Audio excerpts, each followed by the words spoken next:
హైదరాబాద్ నుండి విజయవాడ రహదారిలో ఎల్బీ నగర్ నుండి 50 కిలోమీటర్ల దూరంలో ఉన్న చౌటుప్పల్లోని అమ్మా నాన్న అనాథాశ్రమంలో సేవలందిస్తున్న వంటవాళ్లు అంకితభావంతో 600 మంది అభాగ్యుల ఆకలి తీర్చేందుకు తెల్లవారుజాము నుండే వంట పనులను ప్రారంభిస్తారు.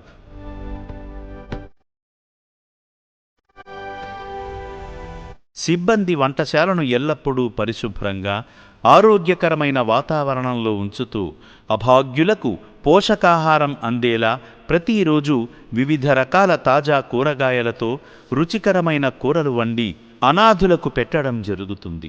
మానవదేవుళ్లారా, మతిస్థిమితం కోల్పోయిన నిర్భాగ్యుల ఆకలి తీర్చేందుకు అవసరమైన వంకాయలు, ముల్లంగి, దోసకాయలు వంటి తాజా కూరగాయలను వితరణ చేసి మహనీయులుగా ఆత్మసంతృప్తి పొందండి.